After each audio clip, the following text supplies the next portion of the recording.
Friends, कैसे हैं आप। उम्मीद है आप सभी लोग अच्छे होंगे। आइए आप सभी लोगों का मैं अपने चैनल SN चिकित्सा में स्वागत करता हूं। बिना देर किए हुए सीधे हम स्क्रीन पे चलते हैं। आज आपके सामने मैं कुछ चुनिंदा बहुविकल्पी प्रश्नों को लेकर के आया हूं। आइए उन प्रश्नों को हम देखते हैं। उम्मीद है आपको पसंद होंगे। आइए पहला प्रश्न हम देखते हैं। पहला प्रश्न है, निम्नलिखित में से सही विकल्प का चयन करें। जितने भी प्रश्न आपके सामने देख रहे हैं स्क्रीन पे, उन सभी में से चार ऑप्शन है, एक ऑप्शन सही है।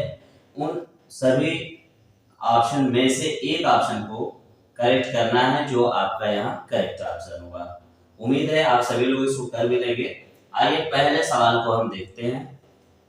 पराधीन, पराधीन शब्द एक है। इस पराधीन शब्द में को चार ऑप्शन में डिवाइड किया गया है, चार ऑप्शन बनाया गया है उसमें ये देखना है कि कौन सा ऑप्शन सही है। मतलब इसका संधि विच्छेद किया गया है, तो बताना है कौन सा संधि विच्छेद इसका सही होगा। पहला ऑप्शन है पराधीन का, पहला ऑप्शन है पर धन आधीन, दूसरा ऑप्शन है पर धन अधीन, तीसरा ऑप्शन है पराधन धीन और चौथा ऑप्शन है पराधन अधीन। उम्मीद है आपसे ये प्रश्न आसानी से बन जाएगा। आप बताएं इसका आंसर क्या होगा। पराधीन, पराधीन का ऑप्शन पहला सही होगा या दूसरा होगा, तीसरा सही होगा या फिर चौथा सही होगा। उम्मीद है आपका आंसर आ गया होगा। अब देखें मेरे आंसर से अपना आंसर मैच करें। इसका सही आंसर होगा पर धन अधीन, मीन्स दूसरा वाला ऑप्शन सही इसका हो जाएगा। पर धन अधीन। अब संधि कैसे होता है बेटा, पर में अंत में अ आ रहा है और यहाँ भी अ है। ये दोनों अ और अ जब आपस में मिलते हैं, जुड़ते हैं, तो आ हो जाता है। इस तरीके से ये पर धन अधीन मिलकर के पराधीन बनेगा। ये इसमें से बाकी इसके अलावा जो भी ऑप्शन दिए हुए हैं सब गलत दिए हुए हैं, तो सही आंसर आपका होगा पर धन अधीन। आइए दूसरे प्रश्न की तरफ बढ़ते हैं। ठीक, दूसरा प्रश्न भी उसी तरीके का है। इसमें पूछा है बिछौना। अब इस बिछौना का संधि विच्छेद किया हुआ है, तो आप बताएं इस बिछौना में जो दो शब्द अलग अलग हुए हैं, वो दोनों शब्द में से कौन सा ऑप्शन है जो सही है। पहला ऑप्शन है बिछ धन औना, दूसरा ऑप्शन है बिछा धन औना, तीसरा ऑप्शन है बिछाओ धन ना, चौथा ऑप्शन है बिछा धन ओना। ध्यान से इसको पढ़ें। उम्मीद है आपसे ये प्रश्न बनेगा और बिना देर किए हुए आप इस प्रश्न का जवाब ढूंढ भी लिए होंगे। उम्मीद है आप कर लिए होंगे। आइए अब इसका आंसर मैं बताता हूँ आपको। मेरे आंसर से अपना आंसर मैच करिए। देखिए लिखा है बिछौना का बिछ धन औना, बिछा धन औना, तीसरा है बिछौ धन ना और चौथा है बिछा धन औना।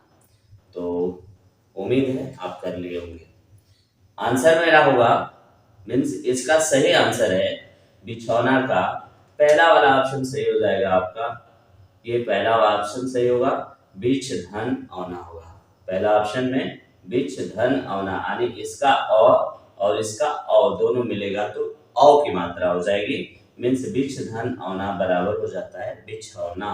बाकी ये तीन जो ऑप्शन दिए हुए हैं, तो तीनों ऑप्शन रॉन्ग है, गलत है। आइए अगला प्रश्न देखते हैं। यह प्रश्न हमने लिया है समास से। समास में इसमें एक शब्द दिया है और उसका समास विग्रह करते हुए समास का नाम भी लिखा हुआ है।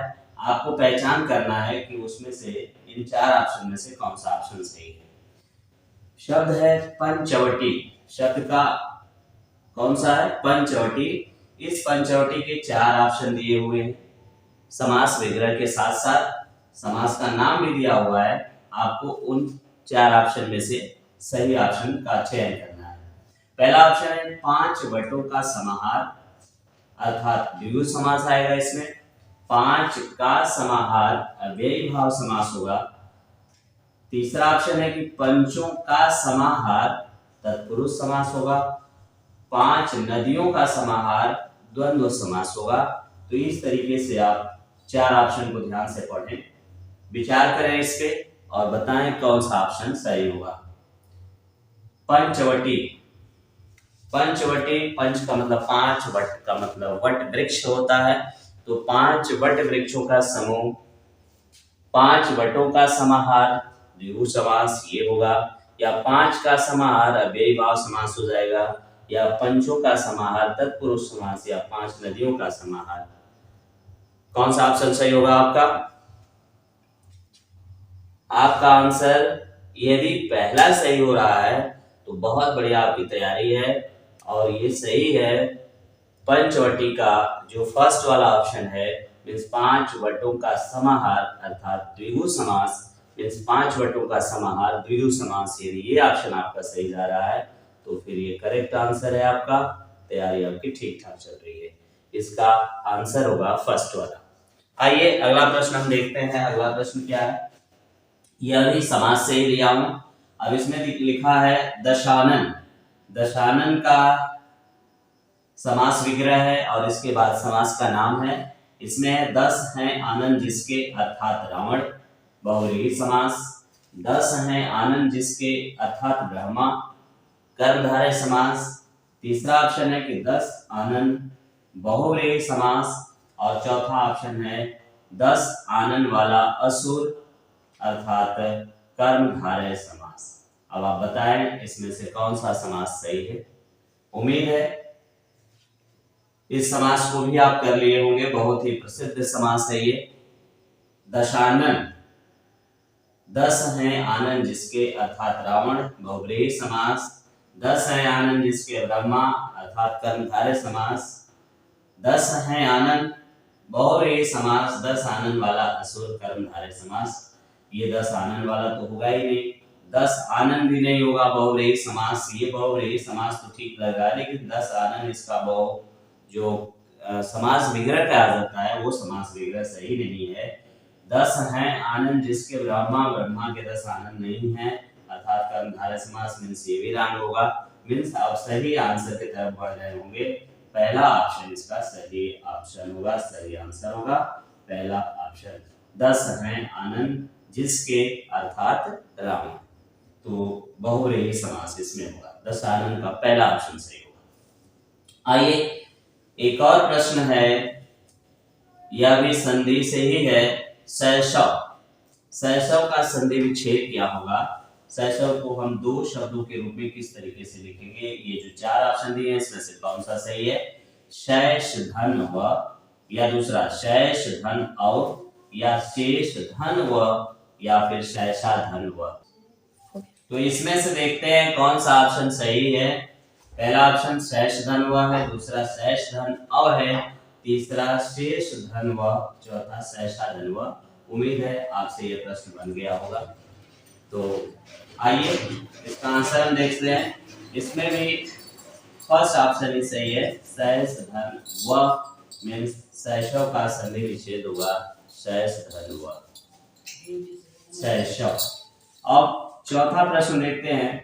प्रतिदिन में उपसर्ग है, बहुत बढ़िया सवाल ये भी है। ये उपसर्ग और प्रत्यय से जुड़ा हुआ सवाल है। इसमें आप बताएं प्रतिदिन, प्रतिदिन में उपसर्ग क्या होगा? पहला ऑप्शन प्रति उपसर्ग होगा, या दिन उपसर्ग होगा, या प्र उपसर्ग होगा, या फिर प्रत उपसर्ग होगा। पहला ऑप्शन प्रति, दूसरा ऑप्शन दिन, तीसरा ऑप्शन प्र, और चौथा ऑप्शन प्रत। उम्मीद है आपसे ये प्रश्न आसानी से हो जाएगा, कर भी लिए होंगे। तो आइए देखते हैं। प्रतिदिन में उपसर्ग है प्रति, मीन्स पहला ऑप्शन सही होगा। तो जिन लोगों का पहला ऑप्शन सही है, पहला ऑप्शन पे निशान लगा है, ये सवाल एकदम सही है। प्रतिदिन में उपसर्ग होगा प्रति। तो उम्मीद है ये जो 6 सवाल हमने आपके सामने प्रस्तुत किए हैं बहुत अच्छे सवाल रहे हैं। अब इसके बाद फिर और कुछ सवालों के संकलन, कुछ प्रश्नों का संकलन लेकर के मैं आपके सामने प्रस्तुत होता हूं। आइए देखते हैं अगले वो प्रश्न कौन से हैं। आइए अब आगे के प्रश्नों को हम देखते हैं। अब तक 6 प्रश्न इसके पहले वाले स्क्रीन पे आपने देखा है। अब और कुछ चुनिंदा प्रश्न मैं आपके सामने लेकर आया हूं, और उम्मीद है ये आपको समझ में आएंगे। आइए देखते हैं। कृपया बैंक चले जाइए, यह वाक्य भेद से लिया गया है। कृपया बैंक चले जाइए, इस वाक्य को बताना है कि ये कौन सा वाक्य है, आज्ञावाचक है या फिर इच्छावाचक है या विधानवाचक है या फिर चौथा ऑप्शन दे रहा है संकेतवाचक। तो आप इसे बताएं कि कृपया बैंक चले जाइए में कौन सा वाक्य है, यह इच्छावाचक, आज्ञावाचक या विधानवाचक, संकेतवाचक, इन चार ऑप्शन में से कौन सा सही है। उम्मीद है आपका आंसर आ गया होगा। तो मेरे आंसर से अपना आंसर मैच करें। कृपया बैंक चले जाइए, यहाँ पर कृपया लगाया गया है, मीन्स कहीं न कहीं आज्ञा की बात की जा रही है, तो ये है आपका आज्ञावाचक वाक्य। तो ये दूसरा वाला ऑप्शन सही हो जाएगा। आइए अगला प्रश्न देखते हैं। कितना सुंदर दृश्य है, ये तो शायद सब लोग कर लेंगे। एक्सक्लेमेशन का या निशान लगाया संबोधन का, इसी से पहचान में आ जाता है। फिर भी इसमें देखिए, पहला है आज्ञावाचक, फिर है इच्छावाचक, विधानवाचक और विस्मयादि बोधक। तो किस तरीके का यह वाक्य है, आज्ञावाचक है, इच्छावाचक है, आप इसमें बताएं। उम्मीद है आपका आंसर यदि चौथे प्रश्न की तरफ जा रहा होगा, आप चौथे को सही मानते हैं, तो निश्चित रूप से ये आपका आंसर सही है, विस्मयादि बोधक ही होगा। कितना सुंदर दृश्य है, इसमें आश्चर्य की बात की जा रही है, तो जहां आश्चर्य दिखता हो वहां पर विस्मयादि बोधक होता है, जहां दुख प्रकट होता है, जहां हर्ष की बात आती है, ये सारी चीजें जो विस्मयादि बोधक के अंतर्गत आती है। इसके बाद आइए देखते हैं, यहाँ पे जो प्रश्न लिया गया है आपका 6 नंबर का जो प्रश्न है, यह प्रश्न किससे लिया गया है, समास से लिया गया है। इसमें उम्मीद है, देखता हूं कितने लोग कर पाते हैं, आप बताइएगा। गृह स्वामी शब्द है, गृह स्वामी। इस गृह स्वामी का ये समास विग्रह भी किया गया है और समास का नाम भी लिखा गया है। तो अब आप बताइए कि इसमें कौन सा ऑप्शन सही होगा। गृह स्वामी, पहला ऑप्शन है गृह का स्वामी संबंध तत्पुरुष समास, गृह की स्वामी करण तत्पुरुष समास, तीसरा ऑप्शन है गृह को स्वामी कर्म तत्पुरुष समास, और चौथा ऑप्शन है गृह की स्वामी कर्ता तत्पुरुष समास। बताएं आप इसमें कौन सा ऑप्शन सही होगा। उम्मीद है आप इसे कर लेंगे और हो भी गया होगा। तो आपका आंसर यदि पहले सवाल की तरफ जा रहा है, पहले ऑप्शन की तरफ जा रहा है, तो निश्चित रूप से आपका गृह स्वामी मतलब गृह का स्वामी संबंध तत्पुरुष समास होगा, मीन्स आपका पहला ऑप्शन सही हो जाएगा। आइए अगला देखते हैं प्रश्न। चौमासा, चौमासा में कौन सा समास है, समास विग्रह के साथ बताया गया है। पहला ऑप्शन 4 मासों का समाहार द्विगु समास, या 4 मास का समाहार द्वंद्व समास, 4 मासों से बना समूह द्वंद्व समास, या 4 मासों वाला समूह द्विगु समास। तो आप बताएं, बहुत बढ़िया प्रश्न है। यदि आप इसे कर लेते हैं तो निश्चित रूप से आप अपने एग्जाम को क्रैश कर जाएंगे, उसमें बहुत अच्छे नंबर आपको मिलने वाले हैं। लेकिन यदि इन प्रश्नों को आप कर लेते हैं, तो नहीं कर पाते हैं तो 1 से 2 बार वीडियो देखिएगा, समझ में आ जाएगा, आप एग्जाम क्रैश करेंगे, एग्जाम में बहुत अच्छे नंबर मिलेंगे आपको। चौमासा, चौमासा 4 मासों का समाहार द्विगु समास है, 4 मास का समाहार द्वंद्व समास है, या तीसरा ऑप्शन 4 मासों का से बना समूह द्वंद्व समास, या 4 मासों वाला द्विगु समास। तो यदि आपका आंसर पहले ऑप्शन की तरफ है तो बिल्कुल आप सही हैं, 4 मासों का समाहार अर्थात द्विगु समास मीन्स चौमासा में होगा, तो पहला ऑप्शन सही है। आइए अब देखते हैं, कुछ सवाल हैं जो अलंकार से लिए गए हैं। अलंकार में जो आपके सिलेबस में है उसी अलंकार के ये प्रश्न है। आइए देखते हैं ट वाला प्रश्न। ट में है चरण कमल बंधो हरिराई, चरण कमल बंधो हरिराई मतलब मैं कमलवत चरणों की वंदना करता हूं, इसमें ये बात कही गई है। यहाँ पर देखिए चरण कमल, चरण और कमल के बीच एक योजक चिन्ह लगा हुआ है। चरण कमल बंधो हरिराई इसमें यमक अलंकार है या श्लेष अलंकार है या फिर उपमा अलंकार है या रूपक अलंकार है? आप बताएं। चरण कमल बंधो हरियाई, यमक अलंकार की तरफ यदि आपका सिंबल है तो वो गलत है। श्लेष अलंकार हो ही नहीं सकता, या श्लेष होगा? नहीं, श्लेष नहीं होगा। उपमा नहीं हो पाएगा। चरण कमल कैसा है? चरण कैसा है? कमल के समान है। मीन्स जब उपमेय में उपमान की संभावना व्यक्त की जाती है, संभावना नहीं बल्कि उपमेय को उपमान मान लिया जाता है, ऐसी कंडीशन में कौन सा समास होता है? कौन सा अलंकार होता है? रूपक अलंकार होता है बेटा। तो चरण कमल बंधो हरिराई में रूपक अलंकार होगा। मीन्स ऑप्शन नंबर 4 आपका सही होगा, रूपक अलंकार। तो इस तरह से ट का आंसर हो गया चौथा, रूपक अलंकार। आइए देखते हैं ठ में, वह जिंदगी क्या जिंदगी जो सिर्फ पानी सी बहे, वह जिंदगी क्या जिंदगी जो सिर्फ पानी सा बह गई। जिंदगी ऐसी नहीं होनी चाहिए, जिंदगी कुछ ऐसी हो जो करके दिखाए। तो पानी की जैसे बह जाना जिंदगी नहीं है। देखिए इसमें कुछ सिंबल दिया हुआ है, यदि आप ध्यान देंगे तो इस समास को आप कर सकते हैं सारे अलंकार को। वह जिंदगी क्या जिंदगी जो सिर्फ पानी सी बह गई। अब देखिए पानी सी बह गई, इसमें पानी सी में भी योजक चिन्ह लगा हुआ है। इसके पहले भी योजक चिन्ह था, यहाँ भी योजक चिन्ह लगा है, लेकिन यहाँ पर पानी के साथ सी लगा हुआ है। तो जहां सी लगा हो, सा लगा हो, सम लगा हो, तो आप जानते हैं उपमा अलंकार वहां होता है। तो इस ऑप्शन में भी उपमा अलंकार होगा। मीन्स वह जिंदगी क्या जिंदगी जो सिर्फ पानी से बह गई, अर्थात कौन सा अलंकार होगा? उपमा अलंकार। तो पहला ऑप्शन ही आपका यहाँ सही हो जाएगा, उपमा अलंकार। आइए अगला प्रश्न देखते हैं। सुरभित सुंदर सुखद सुमन तुझ पर खिलते हैं।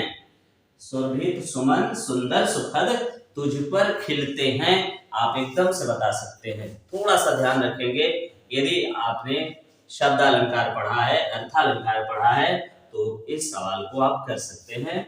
मीन्स सुरभित सुंदर सुमन सुखद सुमन तुझ पर खिलते हैं, यहाँ पे यमक होगा, अनुप्रास होगा, उपमा होगा या फिर रूपक अलंकार होगा। ये तो आपसे एकदम बन जाना चाहिए प्रश्न।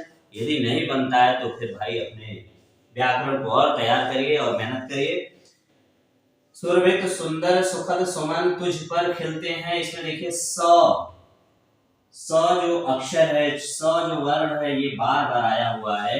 जब एक ही वर्ण एक से अधिक बार आता है तो वहां कौन सा अलंकार होता है? अनुप्रास अलंकार होता है। तो ऐसे कंडीशन में इसमें देखिए अनुप्रास कहीं दिया है क्या? यमक अलंकार, अनुप्रास, उपमा, रूपक, दूसरा वाला ऑप्शन सही है, अनुप्रास अलंकार इसमें होगा। उम्मीद है आपसे ये भी प्रश्न बन गया होगा। आइए अगला प्रश्न देखते हैं। बहुत बढ़िया प्रश्न है और आप इसको कमेंट करके मुझे बताएं कहां से ये बात ली गई है, कब की बात कही गई है। यदि आपको पता है तो जरूर मुझे बताइएगा। देखिए, वर को छोड़ और वर ले लो, वर को छोड़ और वर ले लो में कौन सा अलंकार है? पहला ऑप्शन देखिए, पहला ऑप्शन है श्लेष अलंकार, दूसरा रूपक अलंकार, तीसरा यमक अलंकार और चौथा क्या है? उत्प्रेक्षा अलंकार। तो आप इस पे ध्यान दें, निश्चित रूप से आपसे बनेगा, बस थोड़ा सा ध्यान देना है। देखिए, वर को छोड़ और वर ले लो। अब यहाँ देखिए वर एक शब्द यहाँ आया है और वही वर यहाँ भी आया है। तो जब एक ही शब्द दो या दो से अधिक बार आए, लेकिन दोनों का अर्थ या जितनी जगह वो आते हैं उतनी जगह अर्थ उसका अलग अलग यदि आपको मिलता है, तो फिर कौन सा अलंकार होता है? बताइए कौन सा अलंकार होगा? श्लेष होगा, रूपक होगा, यमक होगा या उत्प्रेक्षा होगा? उम्मीद है आप आंसर कर लिए होंगे। इस वर का मतलब क्या हो जाएगा? इस वर का मतलब पति, हस्बैंड। इस वर का मतलब पति से है और इस वर का मतलब है वरदान से। इस वर का मतलब किससे है? वरदान से। उत्तर वर तो एक ही शब्द है जो दो बार आया हुआ है, लेकिन दोनों जगह अर्थ अलग अलग है। यहाँ पे पति है और यहाँ पे वरदान है। तो ऐसी कंडीशन में इसमें कौन सा अलंकार हो जाएगा भाई? यमक अलंकार हो जाएगा। तीसरा वाला ऑप्शन सही हो जाएगा।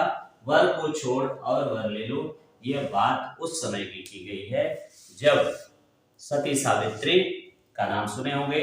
सती सावित्री, सत्यवान और यमराज। सती सावित्री ऐसी महिला थी जो अपने पति को, जब पति की मृत्यु हो जाती है तो उसको भी यमराज से उसके प्राण को छीन के लेके आती है। तो जब यमराज जी इसको, सती सावित्री को वरदान दे दिए होते हैं, तो इसने 3 वरदान मांगने की उन्होंने बात किया था। इन्होंने 3 वरदान मांगा और तीसरा वरदान ऐसा वरदान था जिसमें यमराज खुद ही फंस गए।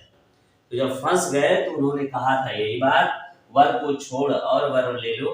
मीन्स यह वर यानी पति को छोड़ दो, क्योंकि उन्होंने पति को ही मांग लिया था। तीसरा वरदान था कि आप हमें आशीर्वाद दें कि मैं पुत्रवती हो जाऊं या पुत्रवती हूं। तो उन्होंने कहा था तथास्तु एवमस्तु बोला था उन्होंने। यमराज जब बोले तो फिर देखे कि सावित्री तो मेरे पीछे पीछे अभी भी आ रही है। तो उन्होंने क्या कहा, अब क्यों आ रही हो भाई, तुम्हारा सारा वरदान तो मैंने पूरा कर दिया। उसने कहा महाराज, आप जिस वरदान से आपने मुझे कहा है कि मैं पुत्रवती हो जाऊं, तो आप ये बताएं कि आप मेरे पति को लिए जा रहे हैं, मैं पुत्रवती कैसे हो पाऊंगी, आपका वरदान कैसे पूरा होगा। तब वहां वो फंस जाते हैं और फिर कहते हैं कि यह मतलब सावित्री को घुमाने का फिर प्रयास करते हैं। कहते हैं वह वर को छोड़ और वर ले लो, मीन्स पति को न लो, इसके अलावा और ले सकती हो। लेकिन ऐसा हो नहीं सकता, सावित्री भी अड़ी हो गई और हमें जो वरदान आपने दिया है और वरदान पूरा होना चाहिए। तो ऐसे कंडीशन में ये बात कही गई है। उम्मीद है आपको ये प्रश्न समझ में आ गए होंगे। अब कुछ ऐसे इससे भी बढ़िया प्रश्न मैं आपके सामने लेकर आऊंगा और उन प्रश्नों को आप देखेंगे, पढ़ेंगे, निश्चित रूप से आप पेपर क्रैश करेंगे, अच्छे नंबर पाएंगे। तो अगले प्रश्नों के लिए फिर मैं कुछ देर के बाद, कुछ समय के बाद आपके सामने प्रस्तुत होऊंगा। आइए बेटा आगे के प्रश्नों को हम देखते हैं। यह बहुत ही महत्वपूर्ण प्रश्न है। एक ही प्रश्न में आपके 3-3, 4-4 प्रश्न कंफर्म हो जाएंगे, क्लियर हो जाएंगे। और इन प्रश्नों को सॉल्व करना बहुत ही आसान है, लेकिन यदि समझदारी से नहीं तो फिर कठिन भी हो सकता है। तो आइए हम इस प्रश्नों को कैसे सॉल्व करते हैं, कैसे आसानी से सॉल्व करते हैं, वो तरीका भी आपके सामने पेश करेंगे, दिखाएंगे। आइए देखते हैं पहला प्रश्न। प्रश्न बता रहा है, पूछ रहा है कि कॉलम ए को, कॉलम 1 को कॉलम 2 के साथ, 2 के साथ सुमेलित कीजिए। इसमें देखिए 2 कॉलम बने हुए हैं, कॉलम 1 को कॉलम 2 के साथ मैच करना है। Column 1, column 2। कॉलम 1 में देखिए 3 शब्द दिए हुए हैं, बुद्धिहीन, पंचतंत्र और नीलकमल। उम्मीद है आप इन सभी प्रश्नों के आंसर आपको समझ में आ रहे होंगे। बुद्धिहीन, बुद्धिहीन, पंचतंत्र और नीलकमल। बुद्धिहीन का मतलब जो बुद्धि से हीन होता है, पंचतंत्र का मतलब 5 तंत्रों का जो समूह होता है, और नीलकमल का मतलब नीला है जो कमल। अब आइए इसमें देखिए, पहले ऑप्शन में लिख रहा है कि नीला है जो कमल कर्मधारय समास, 5 तंत्रों का समूह द्विगु समास, बुद्धि से हीन अपादान तत्पुरुष समास। तो इसके लिए देखिए नीचे 4 ऑप्शन भी दिए हुए हैं। इन 4 ऑप्शन में से कौन सा ऑप्शन सही होगा, इसको आपको ध्यान में रखना है। इसके लिए ध्यान रखिए कि इन 3 में से कोई भी एक प्रश्न यदि आपको अच्छा से आता है, अच्छे से आप उसको कंफर्म कर पाते हैं, तो क्वेश्चन को सॉल्व करना बहुत आसान हो जाता है। जैसे बुद्धिहीन, बुद्धिहीन का मतलब होता है बुद्धि से हीन। देखिए इसमें कहीं दिया है क्या, बुद्धि से हीन। यहाँ देखिए बुद्धि से हीन लिखा हुआ है, अपादान तत्पुरुष समास। तो अब देख लीजिए कि पहले का तीसरा सही होना चाहिए, पहले का तीसरा। अब इसमें क, ख, ग, घ 4 ऑप्शन दिया हुआ है, तो पहले का तीसरा कहाँ सही मिल रहा है, देखिए तो पहले का तीसरा, पहले वाले ऑप्शन में देखिए पहले का तीसरा है। और कहीं देखिए है क्या, यहाँ पे देखिए पहला का दूसरा लिखा है, यहाँ पे पहले का पहला लिखा हुआ है, यहाँ देखिए घ में पहले का तीसरा लिखा है, तो अब ध्यान रखिए कि इन्हीं दोनों को आप ध्यान से पढ़िए, इन्हीं दोनों में आप आंसर पा जाएंगे। ये कंफर्म है कि बुद्धिहीन का मतलब होता है बुद्धि से हीन, अपादान तत्पुरुष समास, ये क्लियर है। अब एक और प्रश्न आपको मिल जाएगा तो आसान हो जाएगा। अब दूसरा पढ़िए पंचतंत्र। पंचतंत्र का मतलब 5 तंत्रों का समूह, 5 जानते हैं काउंटेबल है, संख्या है, तो 5 तंत्रों का समूह मतलब द्विगु समास दिया है, द्विगु समास होगा भी। तो अब देखिए कि पंचतंत्र में दूसरे नंबर पे है और इसका ऑप्शन भी क्या है, दूसरा है। तो क्या दूसरे का दूसरा ऑप्शन कहीं दिख रहा है? देखिए इस पहले वाले में दूसरे का पहला दिया है और इसमें देखिए दूसरे का दूसरा दिया है, मींस ये क्लियर हो गया, 2 ऑप्शन इसके मिल गए, तो फिर तीसरा ऑप्शन भी मिलेगा, क्योंकि यह वाला ऑप्शन और किसी में नहीं मिल रहा है। तो ये दूसरे का दूसरा हो जाएगा और तीसरे का पहला हो जाएगा। नीलकमल, नीला है जो कमल, कर्मधारय समास हो जाएगा। तो इस तरीके से ऑप्शन कौन सा सही हो जाएगा आपका? ये वाला ऑप्शन सही हो जाएगा, घ ऑप्शन, मींस पहले का 3 यानी बुद्धिहीन, तीसरा नंबर ये है बुद्धि से हीन अपादान तत्पुरुष, जो बुद्धि से हीन होता है वो तत्पुरुष समास में आएगा। और यहाँ देखिए से लगा हुआ है, मींस अलगाव की बात कर रहा है, इसलिए अपादान तत्पुरुष है। अपादान को समझने का एक और तरीका है कि अपादान में पहला अक्षर अ है और अलगाव में भी पहला अक्षर अ है, तो इस वजह से आप पकड़ सकते हैं जहां अलगाव की बात होती हो, अलग करने की बात होती हो, वहां पर अपादान तत्पुरुष होता है। संप्रदान और अपादान दोनों में प्रॉब्लम होती है, तो यहाँ से आप इस बात को समझ सकते हैं कि अपादान में पहला अक्षर अ है और अलगाव में भी पहला अक्षर अ है, तो इस तरह से आप इसे समझ सकते हैं। तो ये विकल्प आपको दिया हुआ है, विकल्प में चौथा वाला ऑप्शन आपका सही है, चौथा विकल्प सही है। आगे देखते हैं दूसरा वाला प्रश्न। दूसरे वाले प्रश्न में देखिए कॉलम 1 को कॉलम 2 के साथ सुमेलित कीजिए। यहाँ भी वही प्रश्न दिया हुआ है। कॉलम ए में लिखा है कि मेरी बहन डॉक्टर है, दूसरा है कि शायद आज बारिश आए, तीसरा है तुम कब आए थे। अब इन प्रश्नों को देखिए, यह वाक्य भेद से लिया गया प्रश्न है। मेरी बहन डॉक्टर है, शायद आज बारिश आए, तुम कब आए, ये सभी प्रश्न आप समझ रहे होंगे।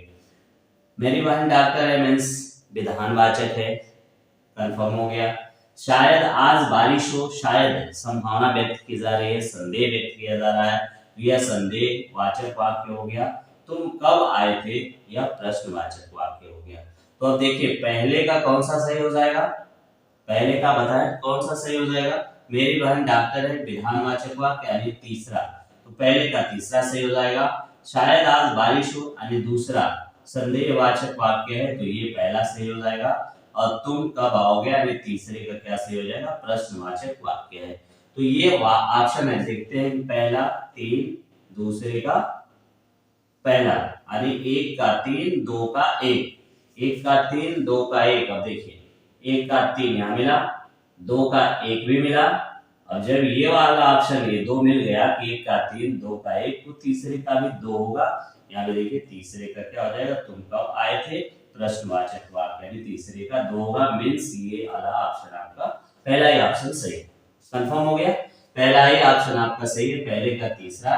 पहला है मेरी बहन डॉक्टर है, इसका तीसरा विधानवाचक वाक्य है।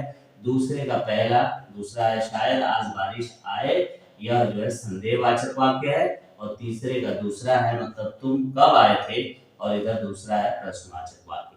तो इस तरीके से ये ऑप्शन आपका सही है, मींस विकल्प नंबर क सही हो जाएगा। आइए अगला प्रश्न देख लेते हैं। प्रश्न नंबर 3 है कॉलम 1 कॉलम 2 को मैच करना है, कॉलम 1 से कॉलम 2 को। अब इसमें देखिए यह समाज से लिया हुआ है सवाल। प्रतिदिन बेमतलब जीवन मरण। प्रतिदिन का मतलब क्या होता है, दिन प्रतिदिन। अब बेभाव समास होता है, जानते हैं आप। तो दिन प्रतिदिन या बेभाव समास तीसरे नंबर पे लिखा हुआ है। बेमतलब बिना मतलब का, तो बिना मतलब का ये क्या हो गया, बेभाव समास, ये भी हो जाएगा। ये दूसरे पहले नंबर पे लिखा हुआ है। और तीसरे नंबर पे लिखा है जीवन मरण। जीवन मरण, अब जीवन और मरण सोच लीजिए, जीवन और मरण एक दूसरे के विरोधी भी है, और इसके बीच में सामासिक चिन्ह लगा है और छुपा हुआ है, और का लोप है। तो इस तरीके से यहाँ जीवन मरण मीन्स तीसरे का दूसरा सही हो जाएगा, बेमतलब यानी दूसरे का पहला सही हो जाएगा, और प्रतिदिन पहले का तीसरा सही हो जाएगा। तो देखिए पहले का तीसरा दूसरे का पहला, पहले का तीसरा दूसरे का, पहले का तीसरा दूसरे का पहला, दूसरे का बेमतलब पहला बिना मतलब का, तो ये हो जाएगा। मीन्स इसका भी देखिए ऑप्शन नंबर आपका फर्स्ट ही सही हो जाएगा, क वाला ऑप्शन सही हो जाएगा। तो इस तरह से बेटा ये आसान बहुत प्रश्न होता है, बहुत ही इजी होता है। बस थोड़ा सा ध्यान आपको रखना होगा, इन तीनों चार में से कम एक भी यदि आपको प्रश्न आ जाता है तो उसके आधार पर आप ट्रिक के माध्यम से क्वेश्चन को सॉल्व कर लेंगे। मीन्स एक पता चल गया तो फिर उसको देखिए कि किसमें वो दिया हुआ है, फिर वही ऑप्शन यदि दूसरे में दिया है तो इसके अलावा जो शेष दो ऑप्शन बचते हैं वो दो ऑप्शन को देखना ही नहीं है आपको, जिसमें जिसमें है। जैसा कि इसमें देखिए पहले वाले सवाल में हम बताते हैं आपको, पहले वाले सवाल में जो है पहले का तीसरा यहाँ भी सही है और यहाँ भी पहले का तीसरा दिया है, बाकी पहले का तीसरा कहीं नहीं दिया है। तो ये ख वाला ऑप्शन और ग वाला ऑप्शन ऐसे ही कैंसिल हो जाएंगे, कट हो जाएंगे, इसको हमें देखना ही नहीं है। अब देखना क्या है, हमें पहले मतलब क वाला ऑप्शन देखना है, घ वाला ऑप्शन देखना है। तो एक चीज तो मिल गया। अब दूसरा वाला ऑप्शन देखते हैं, दूसरे का पहला सही इसमें है और यहाँ दूसरे का दूसरा सही है। अब प्रश्न में देख लीजिए, दूसरा पंचतंत्र है, दूसरा 5 तंत्रों का समूह, मीन्स दूसरे का दूसरा सही है। तो दूसरे का दूसरा इसमें दिया हुआ है, घ वाले में दिया है, इसमें तो दिया नहीं है, तो अब ये भी कैंसिल हो जाएगा और बचेगा क्या, ये मीन्स ये वाला यानी घ वाला ऑप्शन आपका सही हो जाएगा। तो इस तरीके से यदि दिमाग में बात रखें, ध्यान रखें, तो निश्चित रूप से आप सभी प्रश्नों को सॉल्व कर लेंगे और बहुत आसान तरीके से कर लेंगे। तो उम्मीद है आपको ये प्रश्न अच्छे लगे होंगे। इसी तरह की वीडियो और पाने के लिए मेरे चैनल को लाइक करें, सब्सक्राइब करें और शेयर करना ना भूलें। फिर अगली वीडियो में मैं आपसे मुलाकात करता हूं, तब तक के लिए नमस्कार।